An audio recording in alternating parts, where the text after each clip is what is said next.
Hi, everyone. I'm Cindy Freud from Swansea University, and I'm the moderator for today's session on why and how should we better coordinate peatland research. So the objectives for the session today are firstly to provide an overview and understanding of research coordination efforts, or perhaps the lack thereof, across the British Isles. So we want to identify and prioritize the outcomes, benefits that better coordination of peatland research could deliver, and also to identify and prioritize actions that we can take for better coordination of peatland research. And what we're really hoping to do then is to use the output from today's session to inform the development of a plan towards better peatland research coordination. So the plan for today's session is, firstly, we're going to have 4 speakers who will give a country overview of their national research coordination. So we have Roxanne Anderson from Scotland, John Walker from Wales, Richard Lindsay from England, and Flo Renaud Wilson from Ireland. I would like to apologize. We originally had Graham Swindles from Queen's University Belfast scheduled to speak in this session, but unfortunately he couldn't attend today. I just don't want you to think that we forgot Northern Ireland. So after the country overviews, there'll be an opportunity for a Q&A session with the speakers to discuss their presentations. Then we want to move on in the second half of the session to have a little more of a feedback discussion with all of you. So obviously in a normal year, in a traditional conference setting, we would have opened up the floor and had a bit of exchange back and forth and an open discussion. So we're not really able to do that this year. So we're hoping to be able to do this via chat.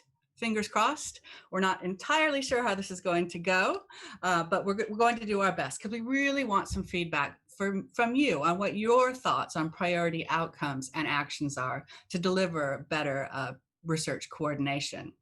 Now, if at the end of our session, a number of people feel like they really would like to have more of a live discussion, we do have an opportunity for a breakout room, but we fully realize that this is the end of a long day and enthusiasm might be flagging. So we'll gauge the interest at the end of this session about having a breakout discussion. So, do we need to coordinate peatland research? I think it's pretty clear from the earlier sessions today that the answer is obviously yes. Peatlands have really taken center stage as a nature-based solution in the climate emergency, in the biodiversity crisis. And as a result, there's an increasing demand for reliable and robust peatland science to inform evidence-based policy, strategy, and practice. And this really spans multiple peatland management objectives and consequently a full range of scientific disciplines. So more than ever, there really is a need for better coordination of research resources to build the required evidence base to more efficiently and effectively. So what we're really hoping to do in this session is to carry on and expand on some of the common themes that we saw in the earlier presentations today. So the need for standardized methodologies and data collection, the need to coordinate and combine efforts across disciplines and organizations, the need to move away from disparate individual projects and support a more comprehensive long-term research and monitoring programs, and also to widen our traditional perspectives on who does research. So how can we better coordinate peatland research? Well, we need to define some common research questions and priorities. We need to standardize our methodologies to have some common core outcomes, measures, so we have the data consistency that will enable a more systematic review of the evidence base. And we need to identify the actions we need to take, the actions as researchers, as land managers, as funders, to enable this better coordination. We need to identify and prioritize research sites, and we need to store and create methods for data sharing, as we've just discussed in the previous session. And this is particularly important across disciplines. We need to better and more effectively communicate, and not just then through scientific publications, but in really getting the information out to policymakers and evidence users more effectively. And we need to think about research funding structures. How might funding be streamlined? How might peatland researchers work together to enable a more quick and coordinated response to take advantage of funding opportunities? So we're really hoping with this diverse audience that we have at the IUCN Peatland Conference, an audience of researchers, of evidence users, of research funders, that this really provides an ideal opportunity to identify the priorities that we cover many peatland research interests. So I'm now going to pass over to our first speaker, who will be Roxanne Anderson, speaking about the country overview for Scotland. Please do remember that as we go along through the different speakers' presentations, do type into the Q&A window, and we'll have an opportunity to address those questions afterwards. Okay, Roxanne?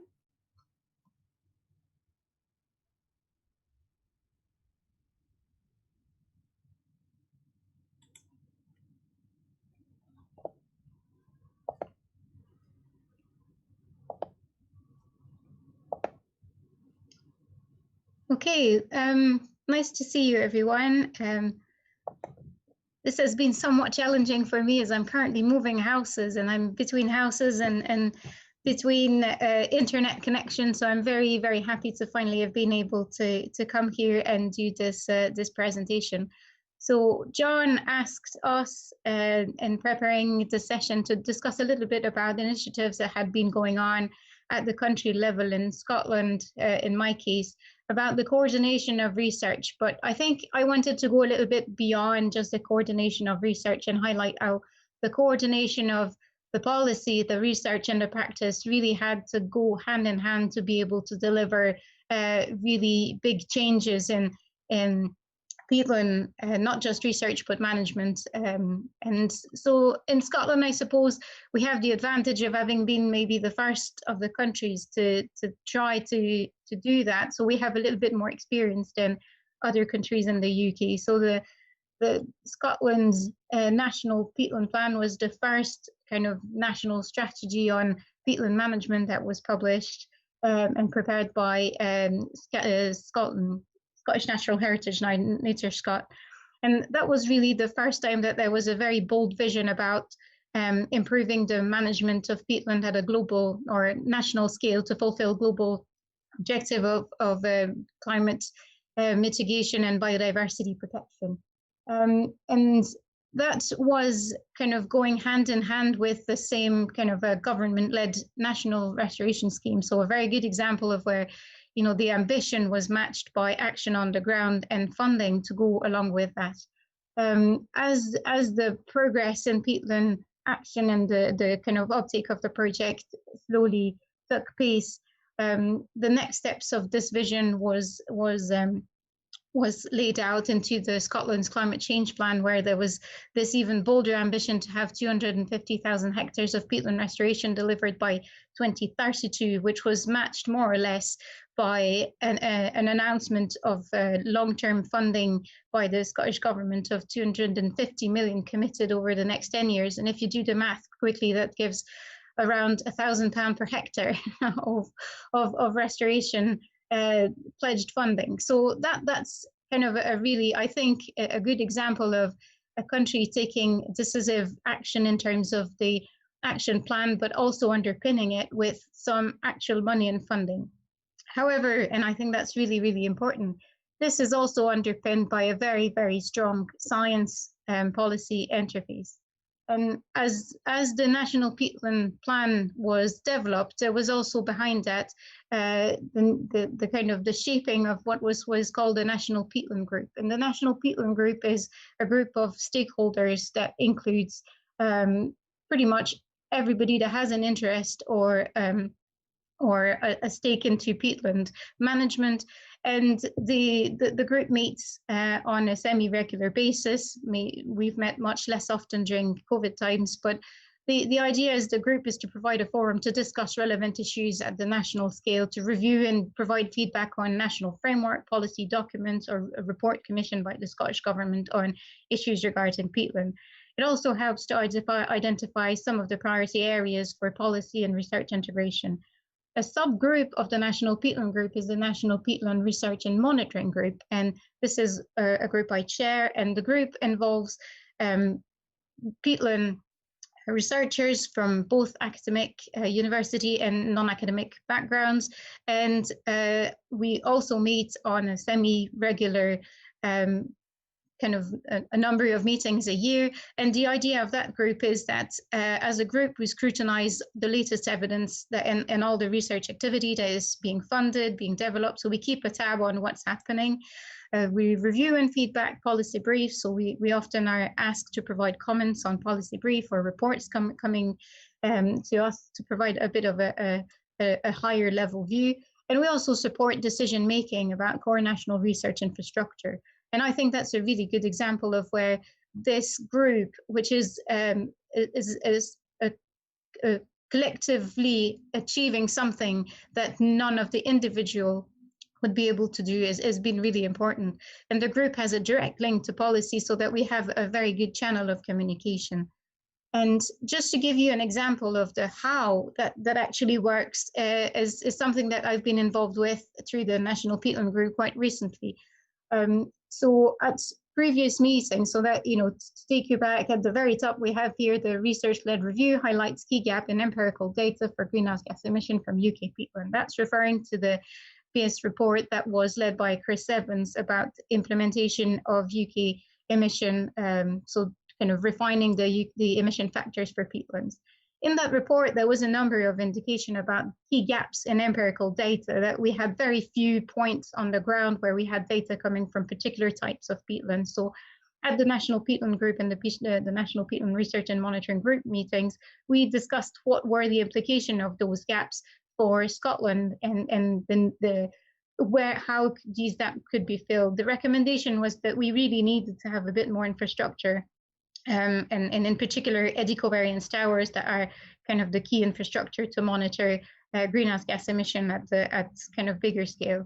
And so it was then decided that Peatland Action, the Scottish Government through Peatland Action, was able to commit some funding to improve the infrastructure. So provided funding to get the kit basically for three eddy covariance system, and then this was then fed back to the National Peatland Research and Monitoring Group, who said, okay, we have three systems. Where is the best place to put them? So we had a series of discussion where we narrowed down from specific, from the whole of Scotland to specific types of peatlands that we wanted covered, and then from specific types to specific sites where it might be possible to do that. So we had a series of documents review. And once we'd made the decision, we left it to the researcher who's taking the lead in the installation to finalize the exact location of the sites. But then, having had the funding from Scottish Government to support the core national infrastructure and having gone through this process of prioritization, we were then able to put those towers, those eddy flux towers, into a much larger bid for funding to UKRI. And then in some ways, the investment from the government might be coming back in the form of a potentially large grant that will support the continuation of the data. And that's a good example, I think, of a cycle where the use of the National Peatland Group has been extremely successful in improving the next steps in terms of the research. So a good example. At a more regional scale, I just wanted to highlight another example where the research has really been just exactly what we're talking about, the kind of the need for coordination and collaboration, and this is for the flow country. So as many of you will know, the flow country is the largest blanket bog in Europe in the far north of Scotland. This is a site of global significance for biodiversity, currently a candidate for UNESCO World Heritage Site. And since 2012, I've been coordinating research up here in the flow country. And the main idea of the coordination here is to simply provide a bit of a matchmaking agency so that if anybody wants to do research, I have an overview of all the research that's taking place up here. And together with a whole number of partners and stakeholders, we can decide collectively which project do we need to put where. So when somebody comes and sees me, I can say, well, somebody's already doing this on this site. Why don't you go to a different site to have more variety in sight? Or somebody else has already been doing that. Why don't you do the next steps? And I can put people together and kind of support other people's research, not just my own. And I think that's been extremely successful, with over 25 collaborative cross-disciplinary research funded in the last 8 years, and that included 12 PhD studentships. So I think we have some experience in doing that, and I really hope that we can learn from that experience and roll this out to other places as well. So that's it for my presentation. Thank you very much for your time, and I look forward to the discussion afterwards. Hi, this is John Walker giving the Research Coordination update for Wales. I'm the Researcher Coordinator for the Welsh Peatland Sustainable Management Project, which is delivering this event in partnership with the IUCN. What's important about this project is that way back in 2017, the Welsh Peatland Partnership that wrote the proposal for the funding identified that. And I'm reading from the proposal document here. Although an extensive body of research has been carried out on Welsh peatlands, this research has been fragmentary at different locations and at different times, with little or no central documentation or collation of the work. The lack of any coordination or collation means that results that may be of value for policy or practice can become lost. And also, that research at different locations lacks the methodological consistency required to compare or synthesize results between studies. And what they did is they recommended the need for a subset of study sites that either are or have the potential to become long-term research platforms. So we've interrogated the online research catalogues to identify the Welsh Peatland research evidence base. Over the last 49 years, we've identified 259 research articles representing about 300 locations. We've been able to map about 210 of these papers. On the right is a map of the deep peat areas in Wales. The blue dots represent research locations for the last 49 years. And here's a heat map showing the concentration of the locations of research articles across Wales.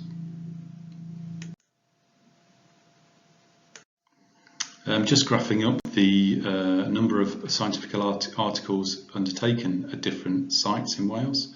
We can see that it's heavily biased towards a few sites.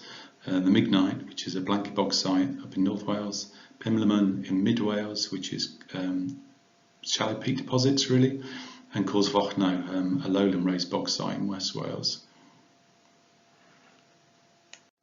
From the Web of Science catalogue, it provides details on the high-level research categories of those studies, and what we can see here graphed up is the number of scientific articles for each different research category, and it's clearly quite biased towards a few categories: environmental sciences, geosciences, ecology, water resources and plant sciences.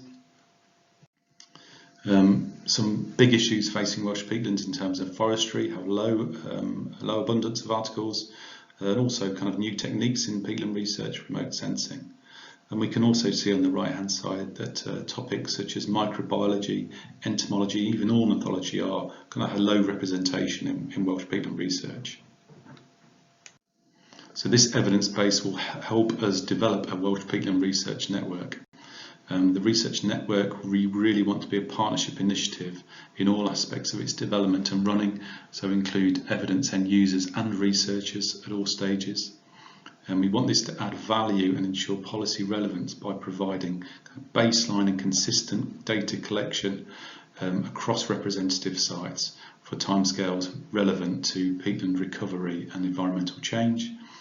And we want these sites to serve as platforms to support focused, question-driven research. And we hope that the core data will be open source and freely available. And towards that, we've provisionally identified a core set of research outcomes and measures for these sites. To take this forward, we've responded to a UK Research Council funding opportunity. And for this, we identified 6 sites across Wales that represented priority typologies and condition states. And we've taken some of the core measures and put them into this proposal that will instrument these sites to collect kind of these core or baseline data sets that will support other research projects. We're working with the University of Aberystwyth and the UK Centre for Ecology and Hydrology, but also the organisations that represent the Welsh Peatland Partnership, and fantastically we've had great support from the wider academic community. And we also recognise that it's not just about coordination of primary data collection in Wales, it's about coordination of our research projects and evidence from across the UK and further afield. I've been lucky in securing a research translation fellowship funded by UKRI from the Landscape Decisions Programme. And in this I'll be working to translate, synthesise and communicate the latest research evidence on peatlands to inform Welsh peatland policy, strategies and land management practices. And for this I'll be identifying the evidence needs and gaps relevant to Welsh peatlands and working with a diverse range of peatland researchers on existing research projects from across the UK to address these.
Good afternoon, everyone. My name is Florina Wilson from University College Dublin, and I'm delighted to give you a short talk this afternoon on the current peatland research landscape and national and potential international coordination to better deliver evidence-based peatland policy action.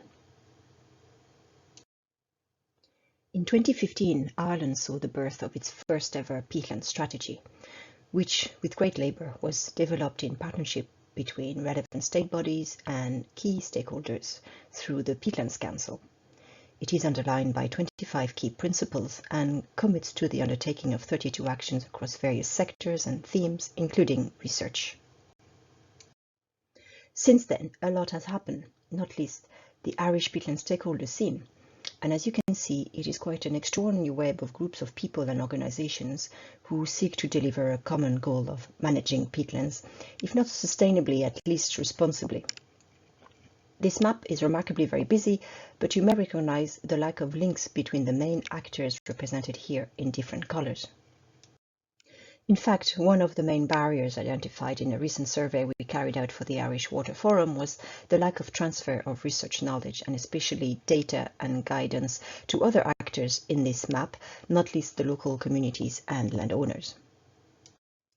But in the context of today's workshop, I would like to zoom in on the research network as experienced in Ireland at the moment, and would like to unpack two relatively recent developments. Firstly, that we have significantly enlarged our funding platforms from a typical government-based funding agencies with the like of the EPA and NPWS, and we have seen burgeoning in the last 3 years so a number of European-wide projects with funding from Water JPI, Interreg, EU, LIFE, and hopefully next year with Horizon 2020 New Green Deal. These research projects have a more communities-orientated goal as well as reinforcing research collaboration. While these funding platforms are more and more competitive and past collaborations with colleagues in the UK may not have been successful, we have never been in a better place to seek funding for peatlands now that they are making literally the front page for all the wrong reasons. My second comment is that while this has taken some time, we have come out of our discipline silos to look at synergies between different disciplines. But this actually is difficult because our third-level institutions don't necessarily reward us for such collaboration, and this must be addressed. So what we are seeing here is several researchers from different projects and disciplines using, for example, the same research site to study greenhouse gas emissions, biodiversity, peat soil properties, or hydrology.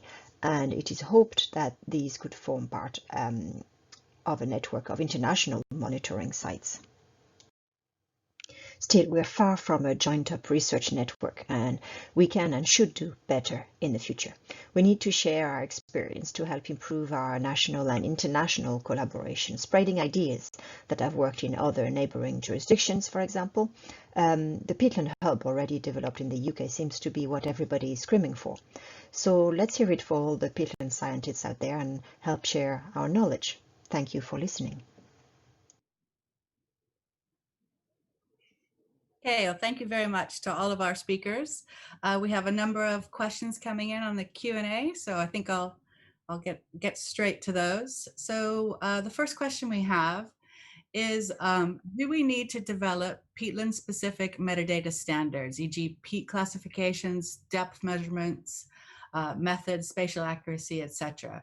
Or are there existing standards we should adopt, promote? I'll pass it over. John, do you want to have a first go at answering?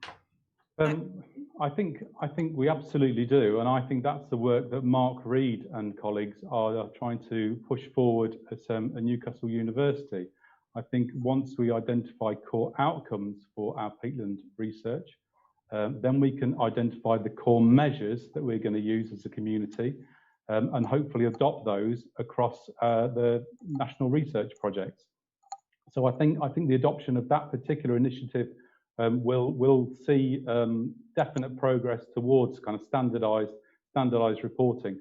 I've not heard or aware of any initiatives about monitoring or evidencing error or in measurements, but certainly in terms of outcomes and measures. The work at the University of Newcastle will certainly address that.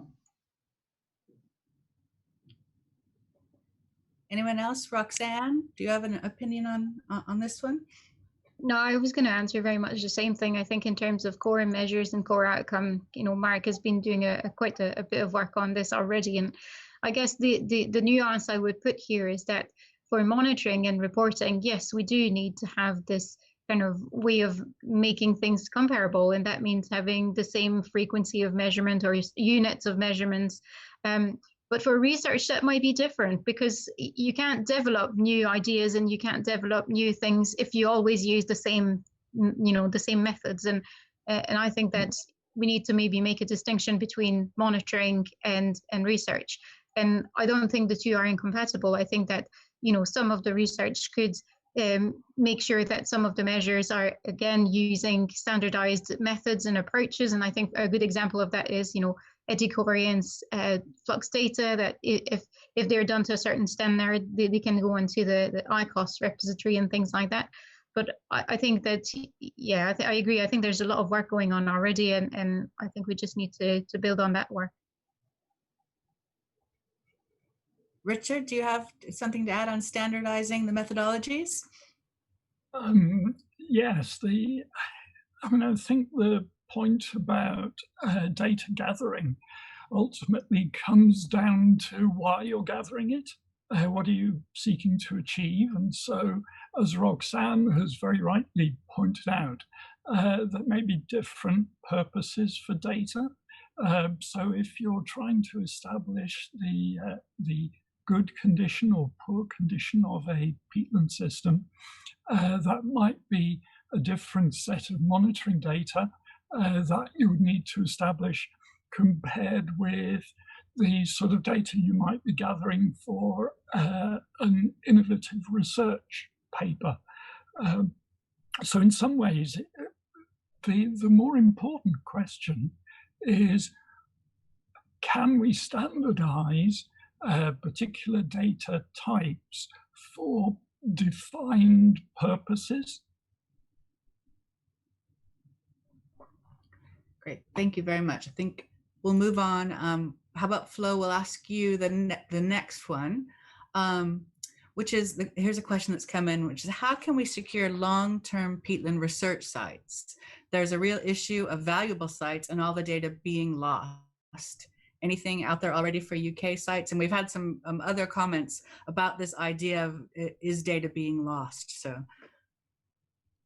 Yeah, okay. The first question to do with long-term monitoring sites. This is something I just actually put to the Irish EPA as an important aspect to deal with, because we have lost, we had, in Ireland, for example, we had the longest monitoring on a natural site for 10 years, and then, funding just ceased, and we had, we don't know, the equipment's had to move, and that was really a shame. So unfortunately, we're catching up. So the good news is there's light at the end of the tunnel, but it's not fast enough. It's, for example, combining the ICOS sites, combining with the air monitoring that is coming with the air directive, all that, and we're talking on different platforms, unfortunately, and it's very hard to. So we, just because in Ireland we're such a small community, we can talk, we see what's going on, but it is not it is not combined. So I would hope this could be brought forward to as a matter of emergency to the funding agencies, the governmental funding agencies in this case, because this has to happen through those platforms, the ICOS, the air monitoring, and we very much should have a peatland, in each of those our countries. We should have at least one, if not two, peatland ICOS site, for example. That's very important.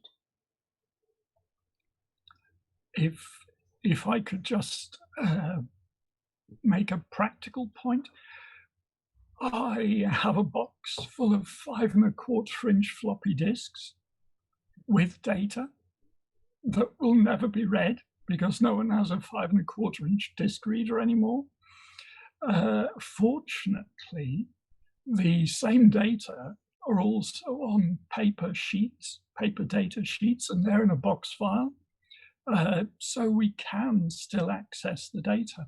So I'm a great believer in making sure that all data is somewhere on a paper sheet, because electronic developments mean that data storage systems can very quickly become inaccessible.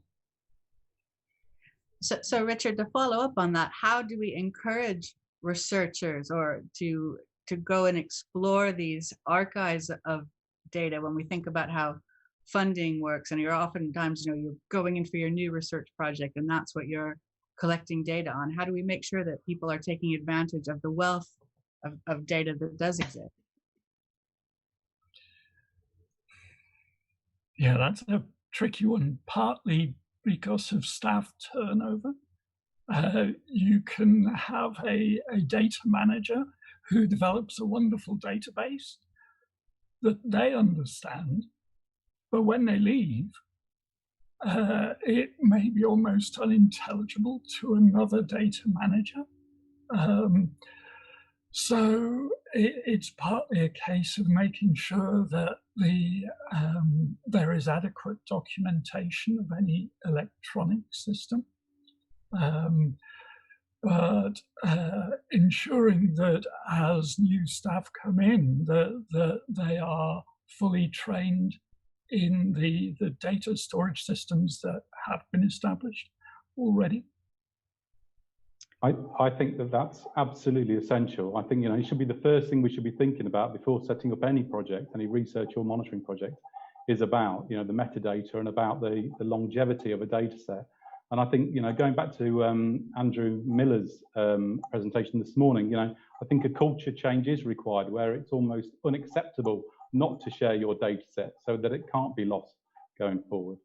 And then for the Welsh sort of Peatlands example, going back to your point about how do we keep some of these long-term sites going, it's a perennial problem. It just happens again and again, and we set some amazing monitoring or research projects up through short-term funding, only then to scrabble around to try and find funding to keep it going.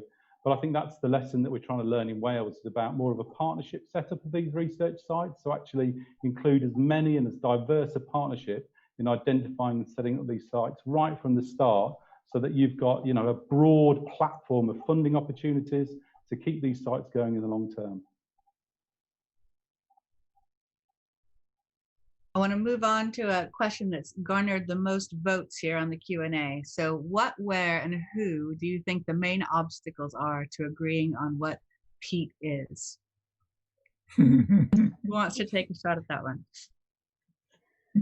Well, if I may start on that one from an experience point of view, as being a lead author of the IPCC Wetland Supplement, is we had a hell of a discussion about that one.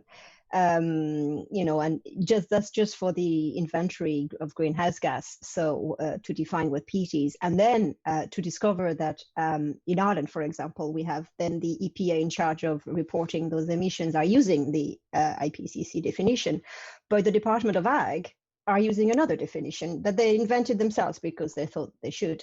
So, at this point, then we have same thing with definitions, habitats maps, depending on which departments you talk to. So this has to stop. This is ridiculous. This is nothing to do with researchers. We try to come up with what fits. So if I have to write a report for the EPA, I would use the peat definitions that they use. If I have to write a report for the Department of Ag, there's another definition, and that has to be dealt at higher level. I think anyway. That's from the Irish perspective. Let's hear it from maybe other countries. You probably have a better harmonized system. Perhaps if I can say something. In terms of barriers, there's a historical element to this, in that there's been a huge investment in mapping the soils of Scotland, a huge investment in terms of mapping the soils of England and Wales. The Scottish inventory originally carried out by the Macaulay Institute, was really focused on exploitable resources. So deeper peat deposits were the prime interest. And to some extent, that explains why the definition of peat in Scotland remains at 50 centimetres. In England and Wales, the Soil Survey of England and Wales was more interested in agricultural use of peat. So we have a definition of 40 centimetres there. There has been such a huge investment into creating those data sets that actually there is an understandable reluctance to move outside those parameters. We've never had an inventory which is based on ecological parameters, which would tend to go to 30 centimeters, and that reflects the depth criterion used across a lot of the nations that are in the Euston European Myers book. And therefore, we don't have a map at 30 centimeters. In the interest of keeping us to time, I'm just going to, there's lots of interesting questions here, so maybe we'll have time in the breakout session to go over some of these questions, but I think there's an interesting proposal here.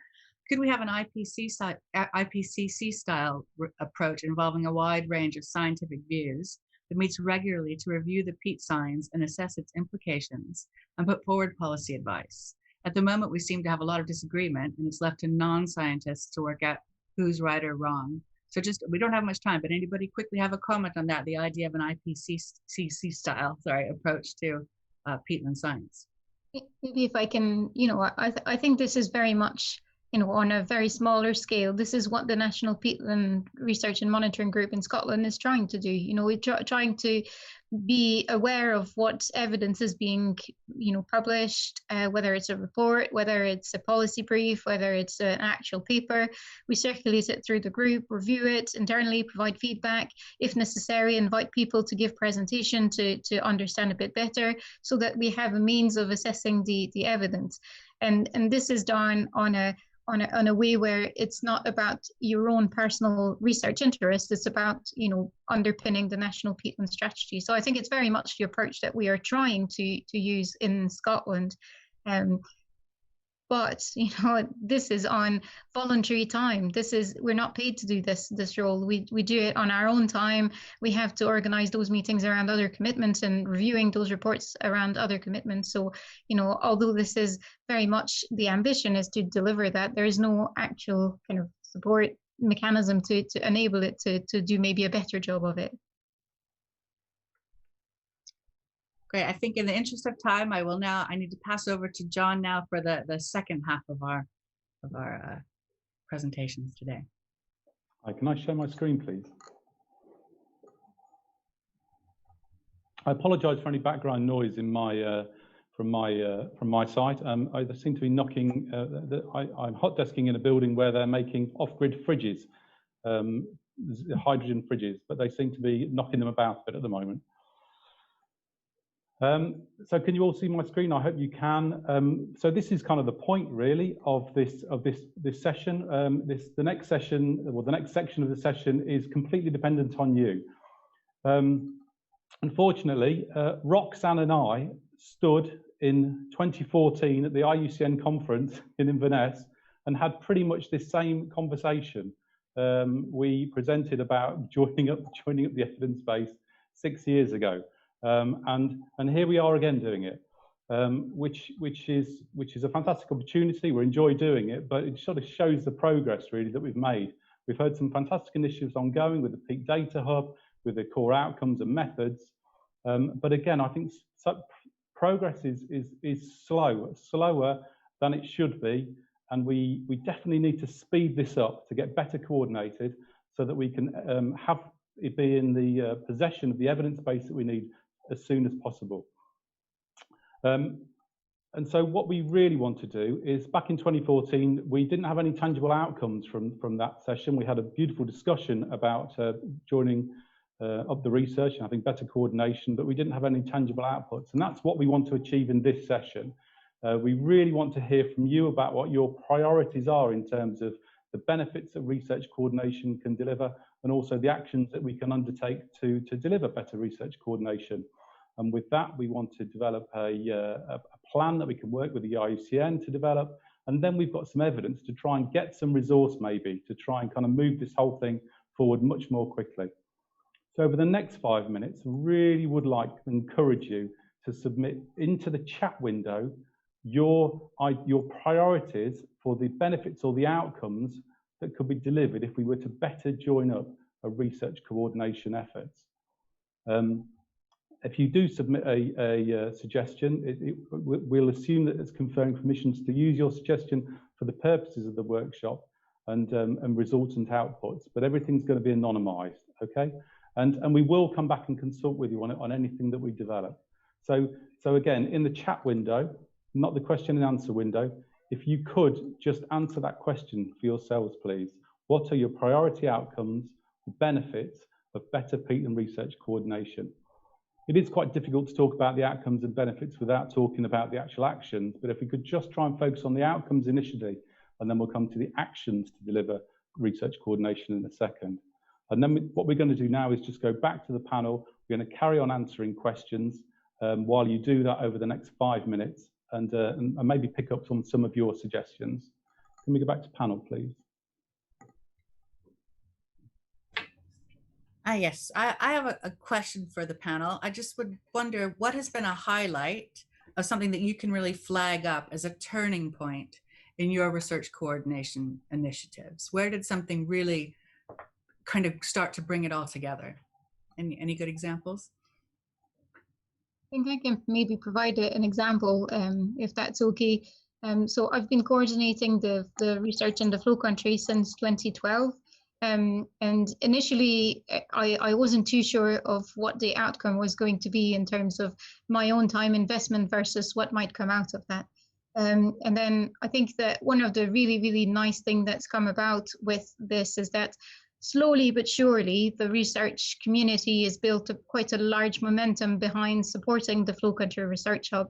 And then when we started to prepare the technical evaluation bid for the World Heritage Site nomination, we started to receive quite a lot of support from the research community. And I think that in many ways, a lot of the research that had been taking place in the years leading to the preparation of the technical bid, we were able to use some of that evidence to continue to support the bid. And I think that the fact that so many people, researchers and otherwise, were behind the World Heritage Site was a really important part in making it going from, you know, a tentative bid to a full candidate site. So I think that this is, I think, a good example of where it's taken quite a long time to build up momentum, but then the visibility that came out of the research has kind of suddenly put the spotlight on the flow country in a way that is helping to build the momentum for the World Heritage Site.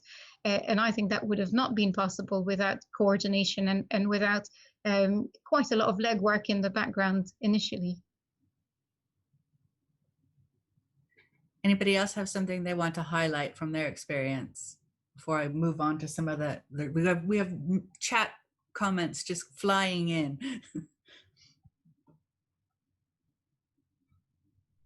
My experience was actually in the previous kind of life working at Moors for the Future Partnership, where I was research manager, and after a 5-year life project, setting up some amazing, well, it wasn't a life project, it was a DEFRA funded project called Making Space for Water.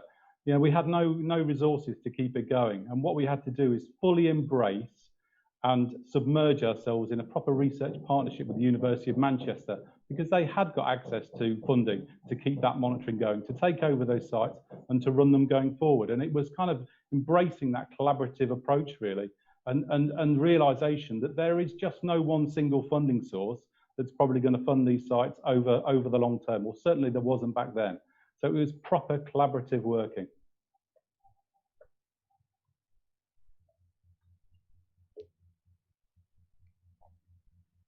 Anyone else have something to share? Or should I start flagging up a few of the things that are coming through in chat? Well, just to say that for me, there's absolutely no doubt the best example in the UK of coordinating research is indeed Roxanne's Flow Country Hub. It's been a really successful collaborative program of work. Can I move us to the next question, Cindy? Yes. So the next question that I would like delegates to contribute on is about the priority actions that you would deliver, that you would should take to deliver more coordinated peatland research, to essentially deliver those outcomes and benefits that hopefully you've told us about before. The same principles apply if you submit a suggestion into the chat window. Then we will take it that you confer permissions to use those responses for the purposes of the workshop and resultant outputs. And again, all responses will be anonymised.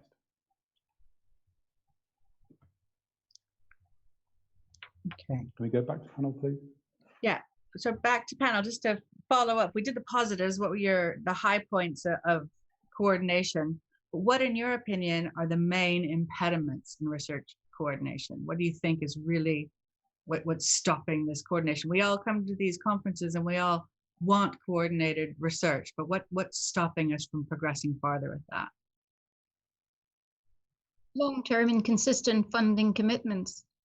You know, funding streams that won't dry out after 1 or 2 years, and that will enable retention of staff, retention of people, retention of long-term equipment and projects, and including maintenance of kit and things like that. You know, you can get really exciting funding for 1 or 2 years, but getting the next 2 or 3 years, or getting something that goes beyond 1 or 2 years, is what is very difficult.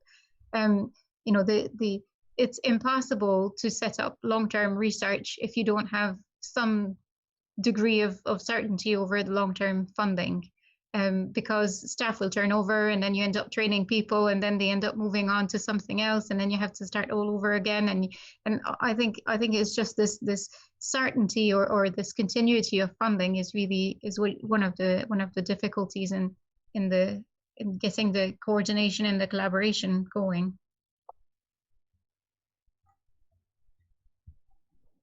Anyone else have something to add? The main impediments to research coordination?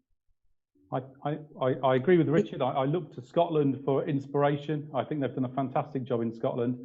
I mean, I kind of hope from this session and from this workshop that you know, we've got some country champions to kind of take it forward across the British Isles. That will be fantastic. But I think again, you know, this funding is the bottom line really. But I think also research culture is a big problem, and I think, you know, the whole what defines research success, we need to address that in the longer term. But because I think, you know, the Peatland Data Hub, that workshop was in 2015, and I was at that workshop when Peatland Data Hub was kind of first mooted and set up, and that's been a slow burner. You know, what a fantastic opportunity to share data and do some really good kind of international scale research, but there's only one institution from the UK on that at the moment. Surely that reflects our kind of research culture, because why shouldn't we be adopting such an amazing resource? I may come in there from oh, sorry, Richard, go ahead. No, go ahead, because it's probably linked to John's more. Right, okay. Well, just to say that, yes, funding and culture are both an issue. Funding in the sense that there's an increasingly diminishing funding pot, which means that any given research proposal can only fund a limited number of partners. Within the university culture, if, for example, I wish to combine expertise with John or with Roxanne or Flo, but there's no funding there to fund my collaborative work, then the Vice Chancellor Research or my director will say, well, I'm sorry, you're not being funded to do this. You can only do work that you're funded for. So that partnership just is never born. And that's a really serious problem in terms of trying to get interdisciplinary research established. There just isn't enough money to pay for the partners that you really need.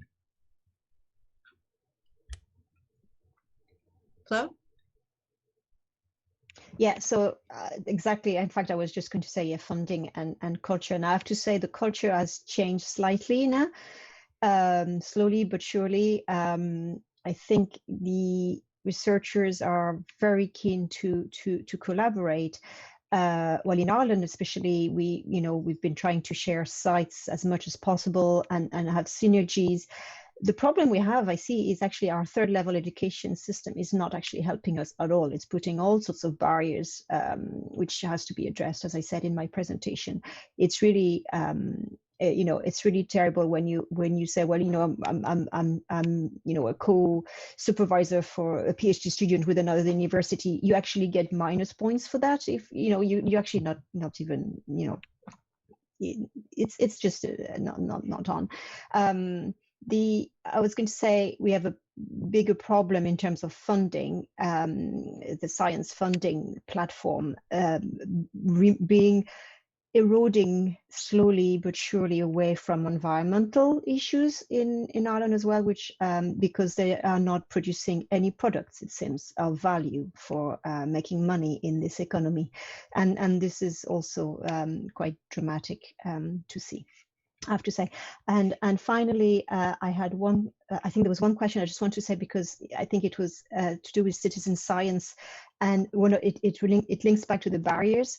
So the main barriers we've been having in Ireland is because the research funding platforms ask us especially very specific outputs, and we don't have the training. So even if we wanted to have this kind of and I really want to involve citizenship, we're not really permitted to do so because it's outside the specific remits that we're supposed to deliver. And also we don't have the training, full stop. There is absolutely no training provided for us to do that. So in any form or fashion, there's communication, there's funding to communicate, but not to do the job first. So there's a bit of a mismatch there. Maybe you have the same experience in the UK. So that's all I wanted to say. Thank you, Flo. I'm aware that we're running short on our time. So I wanted to take a quick, I've put a Q&A up in the Q&A box just to kind of try to gauge interest of if anybody's interested in continuing this conversation in a breakout room. I know it's the end of the day. If you could just click on like right now, and if we get at least 10 people that are interested in a breakout room, we'll go to a breakout room at 5 o'clock, but give you a couple minutes to put your likes in there if you want us to continue. But so far we haven't had anyone liking it, so I think we're probably not having a breakout room. John, do you have anything to wrap up? Oh, on the next steps, we only have a few minutes left. Yeah, can I share my screen, please?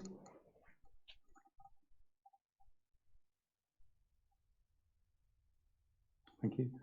I've not been able to see any of the chat windows during this session, so I don't know how many suggestions are coming.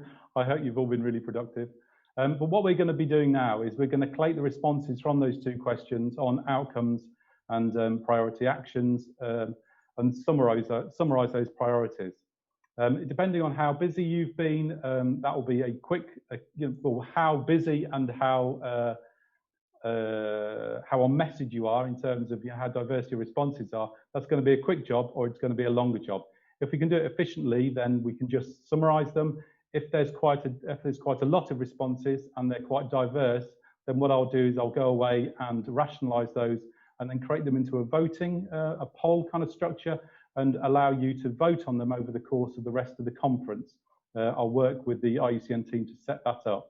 So it depends on how busy the chat room has been this afternoon, but we really want to come up with some prioritized actions because with that evidence base, as I say, we'll be working with the IUCN Peatland Partnership to draft an action plan towards better research coordination. So that's what we want to achieve. That's the tangible output we want to achieve from this session. And as I say, I'm not sure about the breakout session. We're happy to hold a breakout session because obviously we've not been able to talk to you at all. It would be nice to hear about your experiences and suggestions firsthand rather than through a chat window. And so if that does take place, I'm going to look at Cindy to tell us. We are getting some good, we've got about 5 responses back. So I think that we have some dedicated people. Let's go ahead and let's have a breakout room, have a further chat. So I think it's breakout room 5. We'll give you 10 minutes just to have a quick break, meet there at 5 o'clock. But I'd like to thank all the speakers today in this session. And I think, you know, there's a lot more discussion to continue and work together and get this coordinated research going. Great. Thank you, everyone. Thank you, Cynthia. Thank you.